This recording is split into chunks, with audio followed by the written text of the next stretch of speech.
Hey, it's Ben with Peninsula Mini Society, Spirited Drives and Unreliable Cars, and I don't know how many other car organizations I belong to because I can't keep them all straight. But I'm here today to talk really quick about Peninsula Mini Society's upcoming event here in just a couple weeks in Roseberry, Idaho, the event that we are proudly calling Mini Meet in the Park.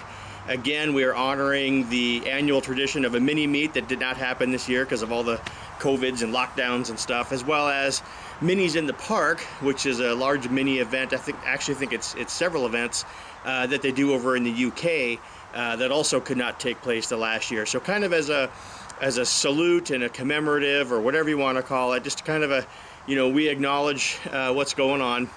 We put together a small event this year. Again, it's taking place in beautiful Roseberry, Idaho. If you've never been there, YouTube it, look it up. It's a really neat town, old ghost town, whatever you want to call it, they're restoring. So for those of you that are already registered or already following it, the event, hopefully maybe we're going to see it pretty soon because, again, we're just a couple weeks out. But I wanted to give an update as to where we're at. And I thought it would be easier just to do a video rather than try to type it all out. You lose so much in text. So here's where we're at. When we started the event, the big question was, how many people are going to attend? We didn't know. I mean, we're in virgin territory. We've never heard of a mini event being done all the way over in Roseberry, Idaho, with all of the lockdowns and pandemic stuff going on. You could have had a whole bunch of people that were anxious to get out and do an event, and there's 600 cars. You could have been a complete bust, and half a dozen people showed up. So here's where we're at. Officially, as of right now today, we are looking at somewhere between 25 and 30 cars. For those of you thinking that's not very many, we're tickled to death with that. Those of you who frequently put on events or host events know that there's kind of a magic number. Usually right around 30 cars is perfect. And we're still getting registrations come in, and I know of at least a few people that plan on registering when they get to the event, so we'll see how many. But we're really excited, especially for our first time out, school starting that time of year, the lockdowns, border difficulties. We're very pleased that we got 30 cars. So, again, hopefully you're one of those people that's going to be there. Look forward to seeing you. I wanted to give an update as far as a slight change in the venue. Now, with only 25 or 30 cars, it would have been difficult to do an actual by-class categorized car show. So we've changed it to a show and shine, which are, again, I think more fun, personal opinion. We will be giving away a few trophies, People's Choice, Best in Show being the two examples that we have so far. We also got a whole lot of emails, messages, and phone calls from folks that say, I've never been to the area and I've been looking at it online. And by the way, forgive all the road noise. It's Sunday and I live on a road that everybody who goes from Seattle to the ocean uses to go back and forth. They're all going home today. A lot of road noise. Anyway, we got a lot of emails and messages saying this area looks beautiful and I don't know that we're going to have a whole lot of time to see it, and gosh, it's going to be expensive to add on hotel reservations. We can't even find hotel reservations to extend our stay. And we said, you know what, with 30 people showing up and with the number of days that we're doing the event, there is no way that we can allow these folks to come up and see this beautiful part of the country, especially if you've never been there, and not have time to see it. And it is completely possible for us to change the venue up to allow people a little more time. So we shortened up the show and shine by a couple hours. That's on Thursday. Friday, there will be a cruise. It's not going to be very long, a couple hours at tops. And you'll have the rest of the day on Friday to see a lot of the local area. And then same thing, Saturday, we're just doing our luncheon. So there's a whole lot of time now that we've built in to getting out and seeing the area. Now, I've been there several times. My grandparents used to live in McCall, which is just right outside of Roseberry. And I thought maybe for those of you that haven't done your homework yet, I would give you a few ideas on what to see while you're there. Because again, you've really got to check this area out, folks. It's gorgeous. So in McCall itself, Payette Lake, you can't miss it. It's a huge lake and it's right there off downtown McCall. I don't ever go to McCall, Idaho without there's a road that goes around the circumference of the lake. It goes into state forest, so you're not talking a ton of houses. You're kind of out in the middle of the woods. It's beautiful. So take a look at Google Maps or take a look at YouTube and look for the Warren Wagon Road. That will take you clockwise all the way around the lake. Now, I will tell you, Folks, if you're in a classic Mini, especially on little 10-inch wheels, some of the road does get a little bit rough. We've done it in a classic Mini. We just took it slow and easy. As you're going around the lake, I want you to keep an eye out for a sign that says North Beach. There's a parking lot there. There's the Peter T. Johnson Interpretive Trail that goes along a little wooden boardwalk through the forest and dumps you out on the North Beach, very sandy beach on the very north end of the lake, and it is beautiful. On that same drive going around the lake, you ever been on a horse? If not, here's your chance. There's Yahoo Corrals. You rent a horse for an hour and they take you on some little trails that go through the woods. Also in McCall, look for a road on Google Maps called East Lick Road. It'll go further than you're willing to go. In fact, eventually it turns to dirt and it goes way up into the mountains. But for the first few miles, it's paved. Again, beautiful sights, more lakes that you kind of drive around with some pullovers to take a look. Gorgeous, can't recommend it enough.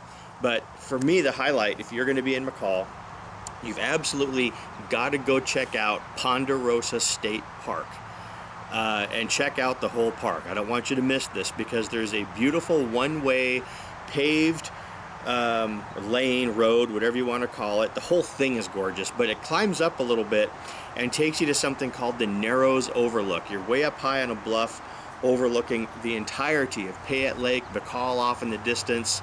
If you were to go on Google Images and type in McCall, I guarantee you this is probably one of, if not the most photographed area. You definitely don't want to miss it. While you're in McCall, check out downtown. Plenty of places to park. There's the Mile High Marina where you can rent a jet ski or a pontoon boat. I think a couple other little power boats and head out onto the lake. There's Legacy Park. Great place if you're bringing your kids with you. Goes again right down to a sandy beach right on Payette Lake where you can play in the water. So that is McCall. Now Roseberry, where we're holding our event, is I believe 1 mile exactly out of Donnelly, much smaller town than McCall, but still some neat things to see there. We really enjoy going out and looking at Tamarack Falls Fishing Bridge.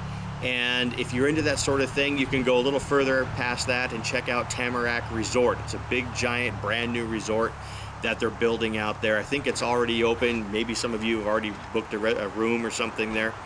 Now, if you've got the time and if you've got the inclination, if you want to get out of town a little bit and see some other really cool things to see in that neck of the woods, a little bit further out again, you can kind of go down the hill outside of McCall and look at the town of Riggins. If I remember, it's about 45 minutes north of McCall. It's right on the Salmon River. Every year it hosts the country's largest jet boat races, and it's just a neat little town that hugs right off the side of the river. Again, and it's a beautiful drive because you're going through the Salmon River Canyon. And then if you keep going north past Riggins, about an hour and a half north of McCall is the White Bird Battleground. Absolutely breathtaking view. This is where the Nez Perce and the 4th Cav had a skirmish during the very last American Indian War. And it's very similar actually to, if you've ever been to the monument where the Wounded Knee, there's an overlook up there, the White Bird Battle Site overlook, and you can pull over and take a look. They have all the maps about what you're looking at and the arrows on who went where and how the battle played out. If you really want to, you can actually drive down into the bottom of the canyon and look at the battle site itself. It's quite a drive. I've only done it once. Usually I'm happy just kind of looking at the oversight. That's a small taste of things to see and do while you're there. Definitely check some of these areas out. Check some of these places out, I'm telling you, because you're missing out if you don't. They're just beautiful. Now, last thing I wanted to close with, places to eat. There's a lot of great places to eat while you're there. I'm probably missing some because in all the years I've been going there, I still haven't hit them all because I'm a creature of habit and I know what I like and I keep going back to the same places. So again, in McCall, that's where I always eat. Check out McCall Brewing Company. They serve great food there. The atmosphere, the building inside is really neat, and I'm not a huge beer drinker, but Carl, the president of the club, really likes their big giant choice of IPAs and everything else. The Pancake House. If you're going to get up early and do breakfast, you've got to hit the Pancake House in McCall. I recommend doing it on Thursday or Friday morning. They open very early because once all the tourists come rolling into McCall Friday afternoon, they always go straight to this place and pack it up in the morning, and then there's a big wait and all that kind of stuff. But you got to see the inside of the building, and the food's really good too. Toll Station Pizza, great pizza, great atmosphere. The people that own it are really neat people. I believe they're actually going to help us out a little bit with this year's event with some coupons. So if I can get those out to you, use it. Check it out while you're there. And a local famous place to eat is Lardo's, again in McCall. Again, great atmosphere, great food. Check it out while you're there. Breakfast, lunch, dinner. We hit it up for dinner. The food's really, really good. As you're cruising around downtown McCall, usually they're still open in September. Look for a sign that says Ice Cream Alley, and it is just what it sounds like. You go down this alley in between a couple of buildings, and here's this great ice cream shop. Big giant cones, sugar cones, cups, a million different flavors. Now, when we were there in September last year, they were getting ready to close down for the season. They're closed during the winter. Somewhere in September, they shut down. So they were serving everything they had to get rid of it, and they were slowly starting to cross out what they were running out of. I believe they're going to be open when we're up there. So again, look for Ice Cream Alley while you're walking around downtown McCall. Right next to Ice Cream Alley, Payette Dream. It's a little diner, great breakfast food there as well. If you want to get fancy, you want to take somebody special out for a little more upscale, Shore Lodge. Some of you might even be staying at Shore Lodge. It is a little more expensive than most other places in town, but it is, well, for a good reason. It's extremely deluxe. But they've got two restaurants, one a little more casual and then a very high-end fancy restaurant in there. I've eaten there once, and I was actually very impressed and surprised. The food tasted great, and the portions were actually pretty generous. I'm used to thinking of fancy restaurants as giving you a couple little things on a tiny plate, though they actually took really good care of us. I ran through a whole bunch of stuff really fast because I want you to take your time on your own time. Hit up Google Maps, hit up YouTube, go to Google and check out images, whatever you want to do. Research where these places are at and make a plan to at least see some of them if you can't catch all of them. The weather, this time of year, it's going to be kind of hard what to expect. Cool evenings. McCall always has cool evenings. They're up at about 5,500 feet, if I remember right. So they get that mountain climate with cool evenings. The daytime temps can be anywhere. I've been there in September several times. We could have overcast gray, maybe even a couple little sprinkles. We could be into the 70s, hot and warm. There's just no way to know. So we'll see. We'll play it by ear when we get there. The event itself, we're going to have use of several of the buildings. So if we do get a couple little sprinkles, we'll be okay. You'll be all right. So that's our update.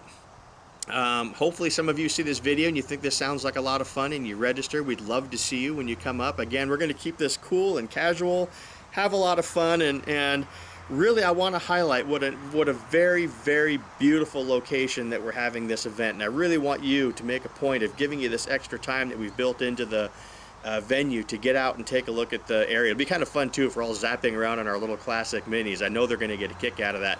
They are excited we're coming. I've been in touch with City of McCall, Valley County, Chamber of Commerce, a lot of the restaurants there, and they're really looking forward to us coming. So hopefully we'll see you there. Ben Compton with Peninsula Mini Society and the Mini Meet in the Park in Roseberry. Take care.